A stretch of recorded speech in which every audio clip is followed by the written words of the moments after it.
मशीनचं उद्घाटन झालेलं आहे, आपल्या हस्ते उद्घाटन करण्यात आलेलं आहे। जळगाव जिल्ह्यासाठी, जिल्हावासियांसाठी अतिशय आनंदाची बाब आहे की आपल्याकडे MRI सेंटर हे सुरू झालेलं आहे आणि अतिशय सिमेंस कंपनीचं अद्ययावत असं मशीन, जे भारी मशीन हे आपल्याकडे या ठिकाणी लावण्यात आलेलं आहे। ॲडव्हान्स टेक्नॉलॉजी त्याच्यामध्ये आहे। त्याचबरोबर गुलाब भाऊन सांगितल्याप्रमाणे आता लगेच आपण या महिनाभरामध्ये नवीन सिटी स्कॅन ते मशीन या ठिकाणी लावतोय। आणि मला असं वाटतं की फक्त ऑर्गन ट्रान्सफर हा जर विषय सोडला तर सगळ्या शस्त्रक्रिया ऑपरेशन आपल्याकडे त्या ठिकाणी होत आहेत। अतिशय अद्ययावत अशी मशिनरी, इमारती या ठिकाणी झालेल्या आहेत। आणि त्याचबरोबर नवीन आता मेडिकल कॉलेज त्याची इमारत आता सज्ज झालेली आहे। या वर्षी, गेल्या वर्षीपासून 2 वर्षापासून आपली MBBS ची पहिली टीम बाहेर आली। आता इथे PG सुरू झालेलं आहे, इथे होमिओपॅथी, आयुर्वेदिक, आता सगळे सेक्शन जे आहेत वेगवेगळे विभाग ते या ठिकाणी सुरू झालेले आहेत। त्यांच्या पहिल्या टीम 5-5, 4-4 वर्षांतर त्या बाहेर पडलेल्या आहेत। मेडिकल हब देशामध्ये कुठेही नाही, ते आपण आपल्या राज्यामध्ये या ठिकाणी घेतलेलं आहे। ही आनंदाची बाब आहे। आणि मला असं वाटतं की अतिशय सुसज्ज अद्ययावत अशी इमारत, तिथे सगळं इन्फ्रास्ट्रक्चर, तिथे सगळे इन्स्ट्रुमेंट हे लवकरच वर्षभरामध्ये आता नवीन मेडिकल कॉलेजमध्ये येतील आणि असं सुसज्ज असं मेडिकल कॉलेज आपलं या वर्षी, पुढच्या वर्षी सुरू होईल।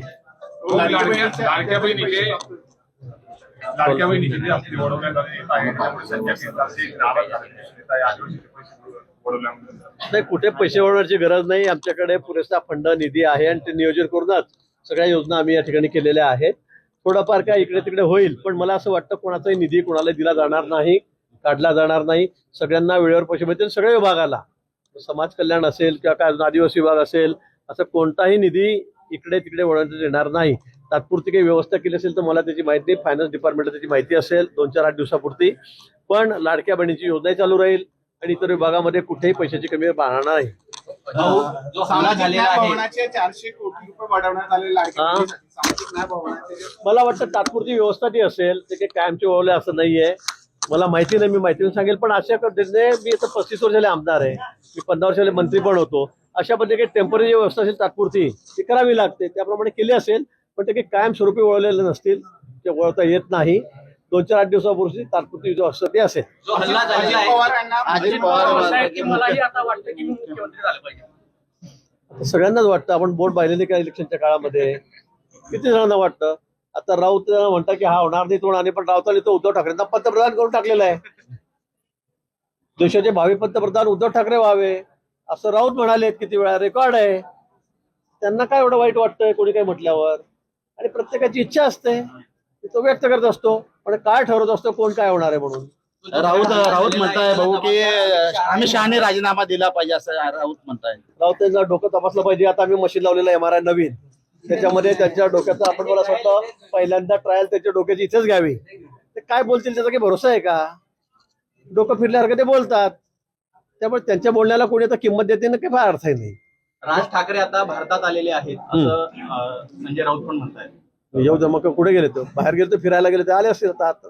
जिल्ह्यातले 2 माजी मंत्री, 4 माजी आमदार आज शेकडो कार्यकर्त्यांचा अजित पवार गटामध्ये प्रवेश करत आहेत। शरद पवार पक्षाला चांगलं आहे, आनंद आहे। ते आमचे मित्र पक्ष आहे, आमच्या मित्र पक्षाला येत आहेत। पण एक काही आमचा प्रोटोकॉल ठरलेला होता की जे आमच्या विरोधामध्ये लढलेले आहेत एकमेकांच्या कॅन्डिडेट, त्यांना आपण घेऊ नये असं एक प्रोटोकॉल होता। पण आता तो पाळला गेलेला नाही। आम्ही बोलू वरती त्या बाबतीमध्ये, पण तू ते घेतायत, चांगलं आहे। शरद पवार गटाला सोडून किंवा उभाटाला सोडून अनेक लोक आता महायुतीमध्ये येत आहेत, त्यांचं स्वागत आहे। आपल्या जिल्ह्यातले नेते, तुम्ही अजितदादांची काही चर्चा केली का या संदर्भात? नाही, मी या संदर्भामध्ये कुठल्या अजिताची चर्चा केली नाही किंवा त्यांनी आम्हाला विचारलेलं नाहीये। त्यामुळे असं चर्चा करण्यात काही प्रश्न नाही। त्यांचा पक्ष आहे, त्यांचा तो निर्णय आहे। युतीमध्ये ठरल्यानंतर देखील असं पक्ष प्रवेश होत आहे, करायला नको, माझं तेच मत आहे। अजित पवार मुख्यमंत्री, ते सगळे जे तिकडे गेले ते आमच्याकडे येणार होते। गेल्या 2-3 महिन्यापासून, इलेक्शन झाल्यापासून गुलाब भाऊंची मी चर्चा केली, त्यांनी नकार दिला। त्यामुळे मग आम्ही त्यांना घेतलं नाही। आणि साहजिक आहे, आम्ही मित्र पक्षात आहोत, त्यामुळे यांच्या विरोधामध्ये ते लढलेले आहेत, पारोळ्याला लढलेले आहेत, त्यामुळे आम्ही त्यांना घ्यायचा प्रश्न येतच नाही।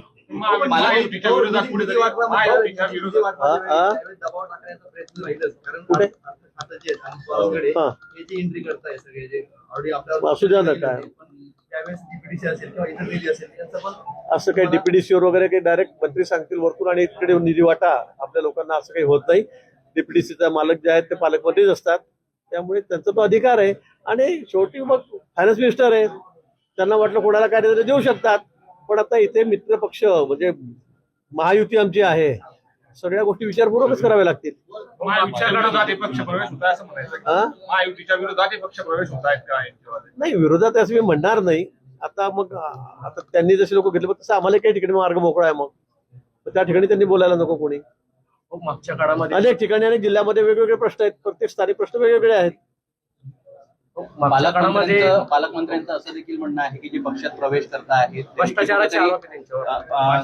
त्यांनी जे काही कृत्य केलेलं आहे ते क्लीन करण्यासाठी ते पक्षात प्रवेश करतायत. पालकमंत्री म्हणताय म्हणजे आता ते जास्त लक्ष घालतात, माझं तिकडे लक्ष नाही, पण ते तथ्य असेल ना म्हणून ते बोलतायत. भ्रष्टाचाराच्या आरोप असताना महायुतीमध्ये प्रवेश दिला जातोय. काय सांगता? मी तेच म्हटलं की घेताना तपासूनच घेतलं पाहिजे. आमचाही बीजेपीचा एक प्रोटोकॉल आहे, कोणाला घ्यायचं कोणाला नाही घ्यायचं, त्यांचं काय पूर्व सगळं चारित्र्य काय आहे, आर्थिक व्यवहार काय आहेत हे बघूनच घेतलं पाहिजे आणि आम्ही त्याप्रमाणेच घेतो. शरद पवार गौतम अदानी यांची 2 तास बैठक झाली पुण्यामध्ये. गुप्त दरवाजाद्वारे ही चर्चा झाल्याचं पाहायला मिळालं. पवार साहेब अदानींशी नेहमीच चर्चा करतात, त्यांची मैत्री फार घट्ट आहे. इकडे त्यांच्या लोकांना यांच्या विरोधात बोलायला सांगायचं, तिकडे मैत्री करायची, त्यांच्याशी चर्चा करायची, हे त्यांचं नेहमीच आहे. गोव्यामध्ये शरद पवार गटामध्ये आता भाकरी दिले जाणार आहे. अनेक पद ते बदलवतात आहे आगामी निवडणुकीच्या पार्श्वभूमीवर. त्यांना शुभेच्छा आहेत आमच्या, त्यांनी बदलावा. गोव्यामध्ये हत्याकांडामध्ये जे हत्याकांड जो झालेला आहे त्याला अमित शहा जबाबदार आहेत, त्यांना त्यांच्या पदावरून काढावं अशी त्याचं MRI मशीन घेतलं ना आपण.